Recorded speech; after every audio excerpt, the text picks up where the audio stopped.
Ain't no half stepping with Marcus J. Live from the Den.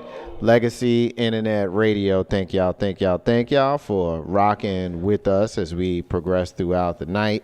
Had an outstanding segment with our sister Pam Mines. And she's still with us. She gonna rock with us. I'm rocking with you for a little while tonight. We're going to get into some what the hell topics before we get to the Diva Diaries. We're going to ask what the hell. Before we do that, we just had another blast for the past pop up in on us, and we love it. It's good to see you. We've got the former host of Joy and Body Radio. Our sister Ashley Joy is up in this joint. What it do, homie? How you guys doing? It's so good to be here. How you guys doing? We're doing great and whatnot. We're doing lovely. You good?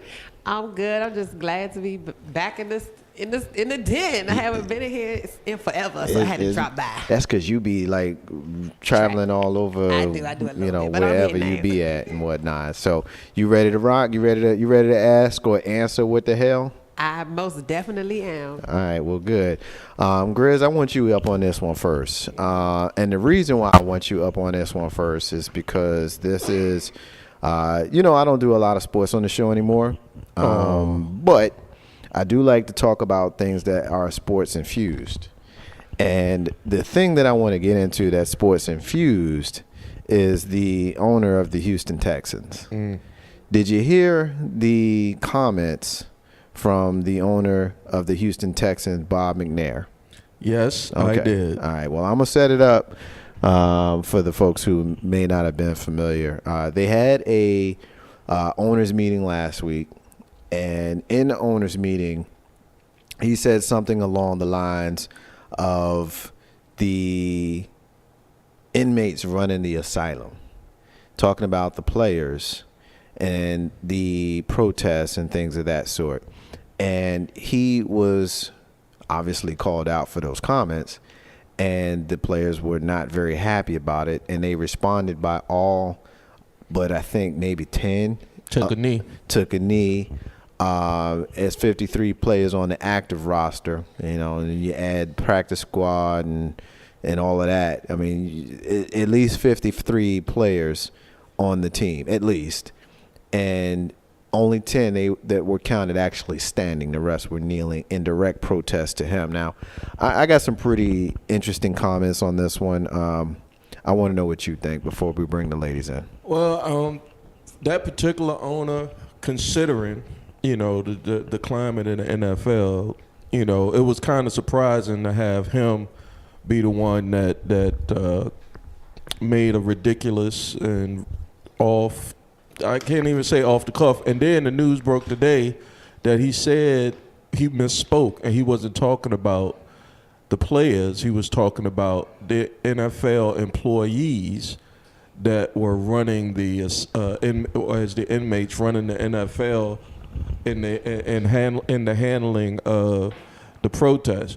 McNair was in the community of Houston. I was listening to sports radio's banter all day today. He's one of the few owners, almost like my team, the Steelers, Dan Rooney, who was big on hiring minorities. He's got a black general manager. He was all for hiring black coaches in the NFL. Romeo Crennel was a coach of his he hired. But so it was a little surprising to hear him come out. But then again, in the climate of the NFL that we're living in, or been in, they just don't know, in the era of Trump, I like to say, is all these people, all these rich white people with all this money kind of feel like it's okay. The culture now is it's okay to go ahead and just let your feelings be known, whether it's guarded, whether it's, in buzzwords, whether it's in straight out terms. But they really bugging, thinking like they could just come out and say whatever they want to say, and it's our job to push back. So that's why I was glad to see all the pushback that Houston players gave.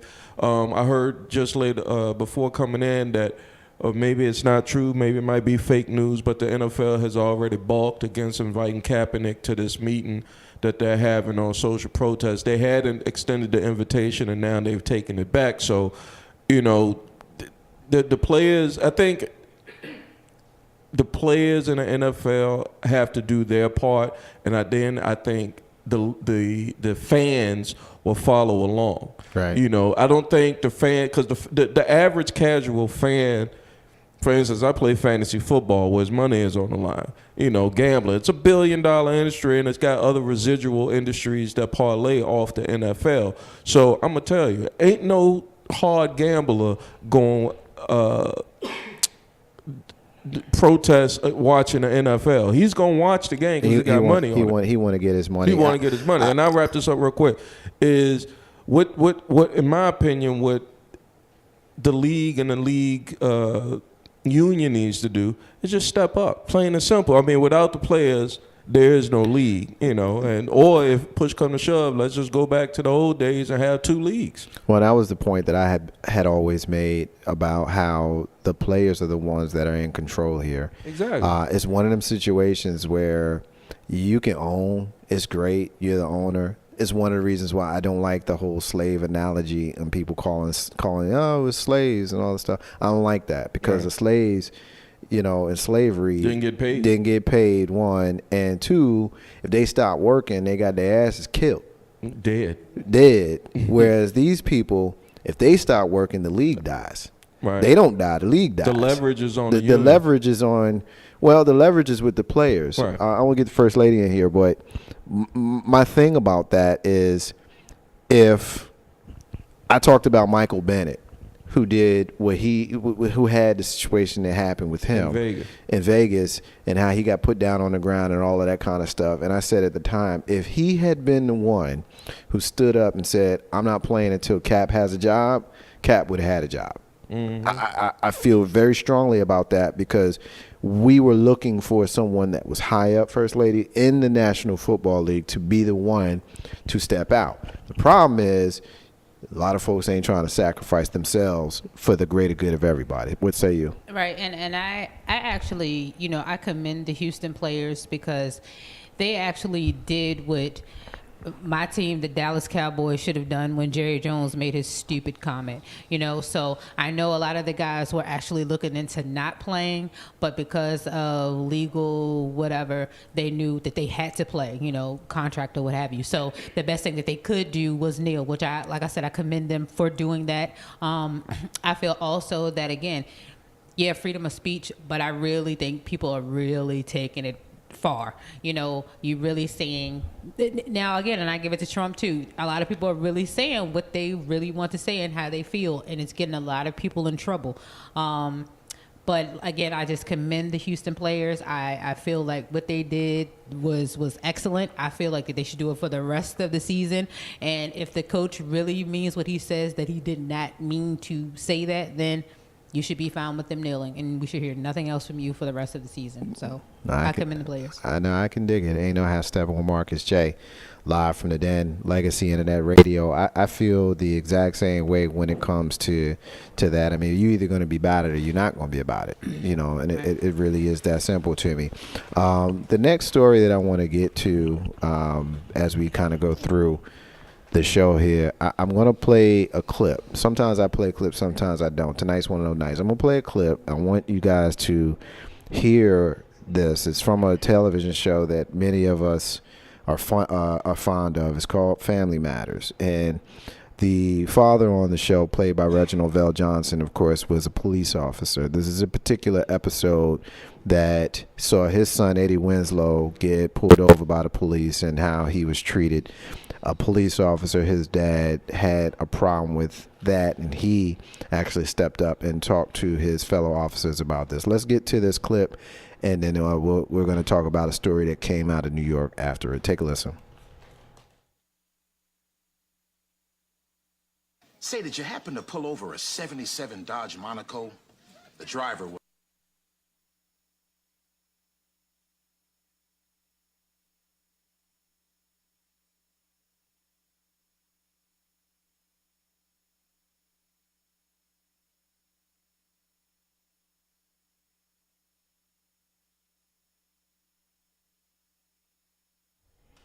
All right, hold tight, folks. Had a little bit of a technical difficulty there.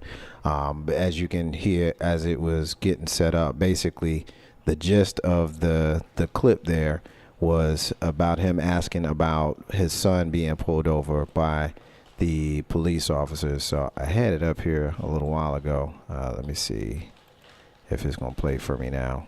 Looks like it doesn't want to play. But basically, in the clip, you had the father, and I never watched Family Matters, so please forgive me. I don't remember Reginald Vell Johnson's name on the show, but basically, thank you, Carl Winslow. He's basically coming after the police officers and asking them why they pulled his son over.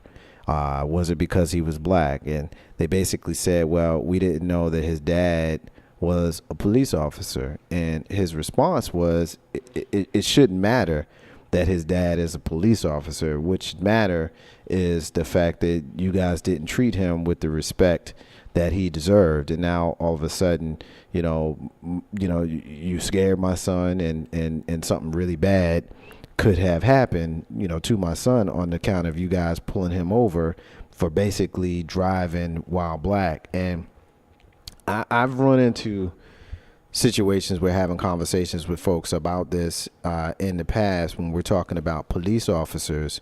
Grizz, I want you to jump in here. We're talking about police officers who they tell you in the hood to stop snitching, but they've got folks that are right there in their department that they aren't actually talking about in the situations and the things that they're doing.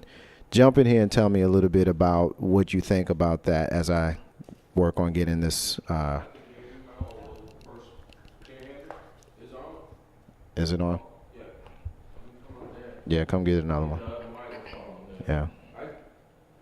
I can give you my own little personal. Flip it. It's up. It's flipped up. Is it? Can you hear this one?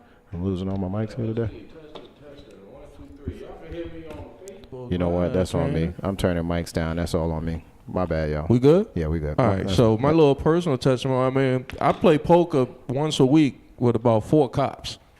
And when you get them look it up, they come, the real, when you just have that, I won't even say camaraderie, but when the real come out. And, and one of the cops is a brother. The other 3 are Caucasians. White boys, yeah. And they come straight out and say, like, yes, there is a blue code of honor that police have when it comes to policing. The thing is that there's not enough police, to put pressure on the bad cops. It's sort of like, when you go to your 9 to 5, and it's all, and one person messes it up for the whole bunch. Everybody either gonna get in trouble if one person can. I might have it back up. Let me try. Let me see if I got it back up, Chris. Oh, okay. Say that you happened to pull over a 77 Dodge Monaco. The driver was a black teenager. Yeah. Ran a stop sign. It was failure to signal. Whatever. Who are you, the activist on the force? No, I'm a father on the force, and that kid was my son. I can see you being upset and all, but hey, it was your kid that messed up, so don't try and take it out on me, all right? No, it's not all right. And do you know why it's not all right, Evans? Because I think that you rousted my son. No way. He fit the description of a carjacker we've been looking for. That will not cut it, Evans. Because I am familiar with all of the outstanding carjacking bulletins, and not one suspect even remotely resembles my son. Come on, give me a break. It's dark, it's a black guy. Oh, case closed. Lock him up.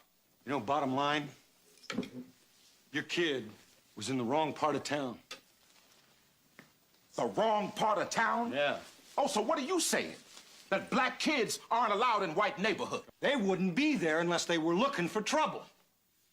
And you better talk to your kid. He gave me a lot of lip. Is that why you made him get out of his car? Is that why you forced him to lie down? Is that why you cuffed him? Sarge, if your son had just told us he was a cop's kid, it would have been no problem. So what are you saying? That you only harass black kids whose parents aren't cops? I didn't say that. You didn't have to say that. Because the point is that you two harassed my son because he's black. You can't prove that. The last thing he said, y'all, was you can't prove that. Grizz, finish your point, man. All I got to do is say, and I'll keep it. Flip it. All I got to do is say this, and I'll keep it simple. The more you know. Now, everybody remember that PSA that came on NBC, the more you know. Right. That was a PSA announcement right there.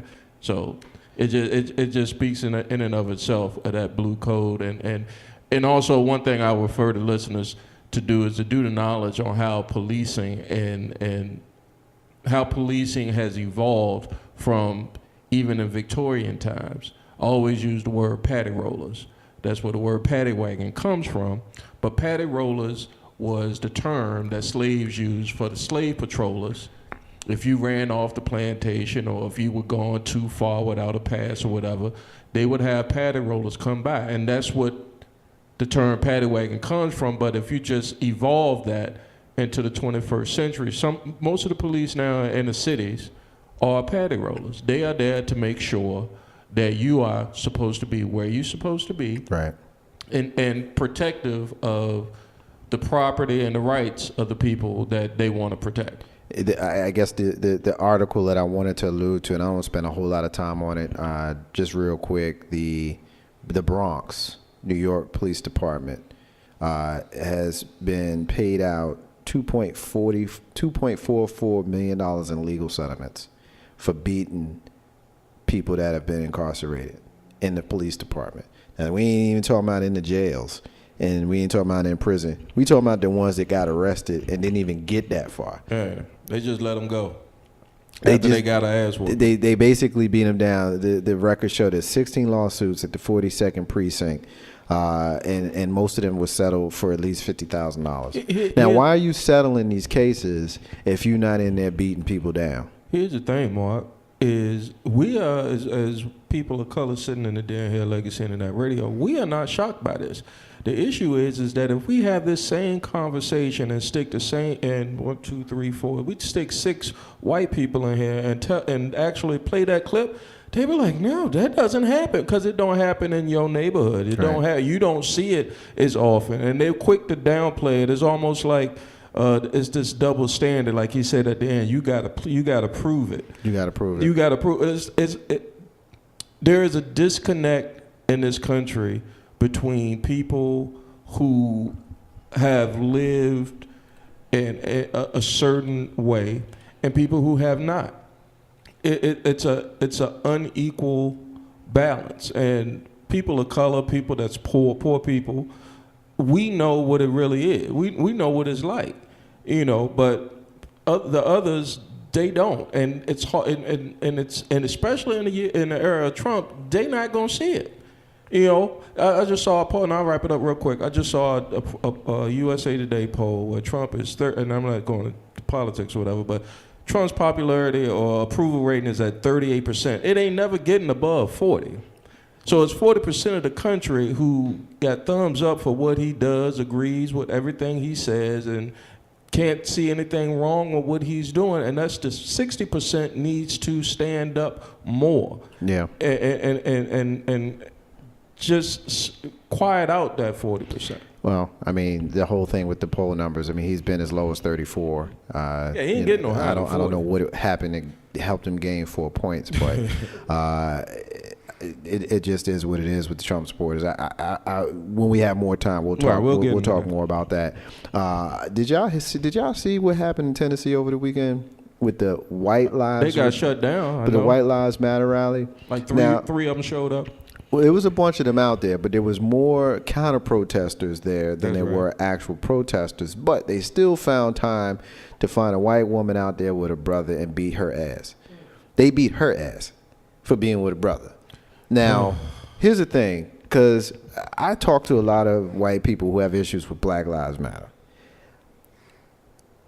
But y'all out there in a White Lives Matter rally to show that you're superior, to show that we're inferior, it's violence-filled, and you're chanting Nazi slogans and walking around with Confederate flags. You had 2 groups of people that lost the damn war. There's a little bit of treason going on there, if you ask me. But having said that, I guess I want to address the fact that they have so many issues with Black Lives Matter, right? And they'll tell you that it's divisive, and they'll tell you that there's no win there, and they'll tell you that they're looting and burning stuff down and all of that kind of stuff. And if Black Lives mattered so much, then why are you guys killing each other so much? But I am really quick to remind them that Black Lives Matter has nothing to do with black on black crime. It never did. It was always about police brutality and social justice, exactly, which is what Colin Kaepernick has taken the knee for. They won't address that, Mark. They're not going to address it. It's almost like I use the analogy to Grinch, or Ebenezer Scrooge. When you have something, or when you have white privilege, if you have money, if you have something that's coveted, and white privilege is coveted in America. Let's not get it twisted, you know. And there is in 2007, 2008, there was an election that was a big election it threatened the privilege or the standing of the white man in America. All of a sudden now they woke and said to themselves, we can't have this happen no further. They got, immigrants coming left and right. We're going to be the minority in the next 50 years. That we can't allow that to happen. So in order to make sure that does not happen, you get a Trump, you get this pushback, you get these white nationalists, you get all of this stuff. And all it does, it's out of fear. It's out of ignorance. It's out of not being able to be a part of the human family at the end of the day, in my opinion. Because all of this we talk about here, Legacy Internet Radio, and in this particular subject, all I hear is pushback from white people because they think that their piece of the pie is going to be taken away. And I know, for me personally, like, if I got wealth, I want to share the wealth with my peoples. White folk in this country, they feel like they have this 240-year head start on everybody. You think that all of a sudden people of color is going to rise up and Nat Turner y'all. Well, that's what they scared of. Well, here's what they scared of. Here's where I'll disagree with you. They don't acknowledge that head start. They don't realize. Well, see, right? That's the essence of what white privilege is. Right, but they don't acknowledge it, but because they don't have to. We have, we're trying to now make them point it out, and I mean the liberal whites get it. Go ahead, Ash. You got something to say? How y'all doing? So I hear everything you're saying, and I agree with everything that you're saying, but I want to just try to give you a view on another side, because I have quite a few, Yes. And if I can explain, I can't speak for them, but what they have shared to me is a lot of them, they do understand American history, but a lot of them feel like they didn't contribute to that. Okay?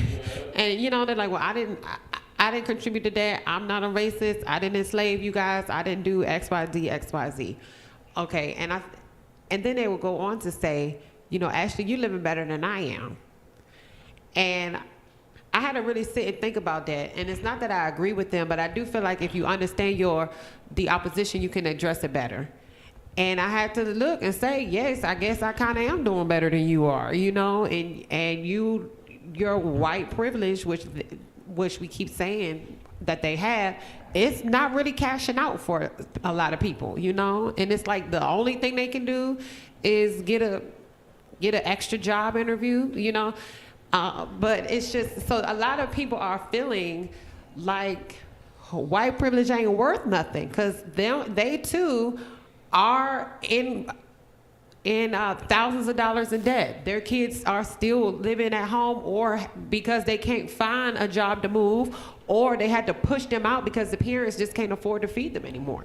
A lot of them do not have all these things that a lot of black people assume that the white folks have. They don't have all these extra benefits.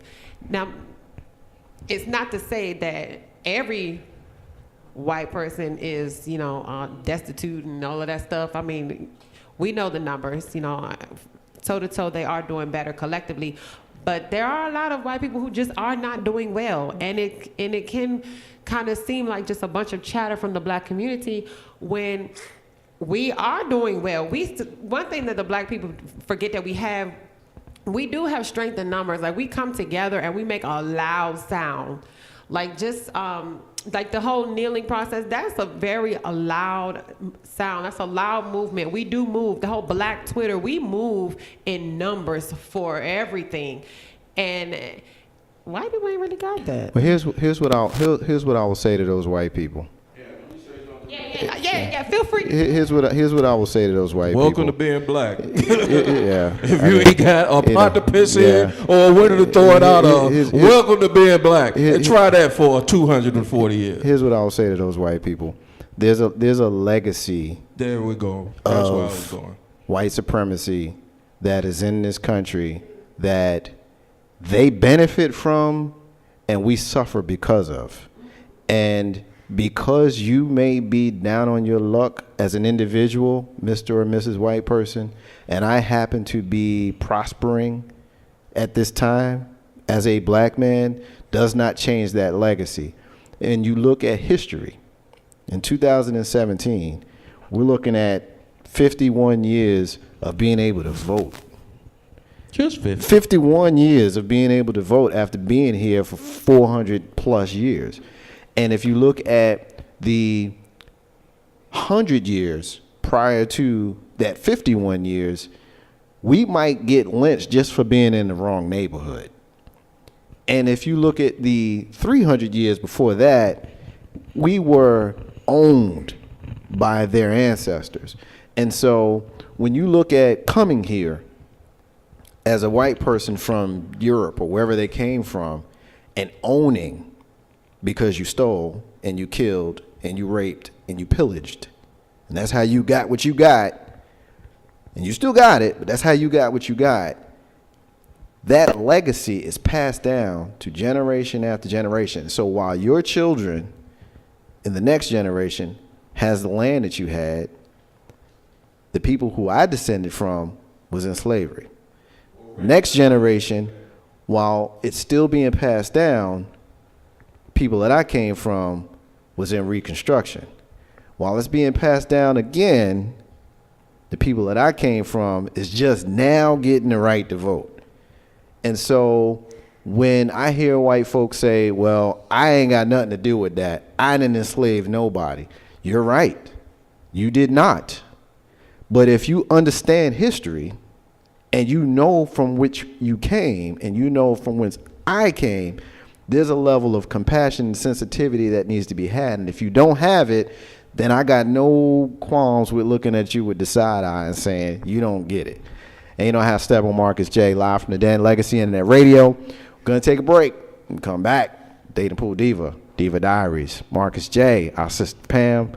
We got the First Lady Legacy Internet Radio. We got Jay Grizzly, we got Ash, and we got the Dating Pool Diva. And you know how step Marcus J. Be back in a few, y'all. Stay with us.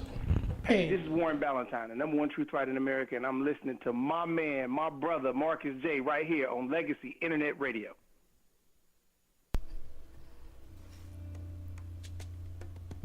Holistic care for the mind, body, and spirit. Free Spirit Enterprises, LLC, is a parent company for Organic Creations, Jewelry by Design, Miller Publishing, and Consultation Services. Organic Creations offers you the best in natural, homemade skin and hair care products. Jewelry by Design allows you, the customer, to design your own jewelry as it is custom made just for you. Thinking of self-publishing a book or novel? Check out Miller Publishing and Consultation Services. Free Spirit Enterprises is where holistic care meets mind, body, and spirit. Visit us at freespiritenterprisesco.biz. That's freespiritenterprisesco.biz. Or you can call 804-252-6562. Like us on Facebook under Free Spirit Enterprises, LLC.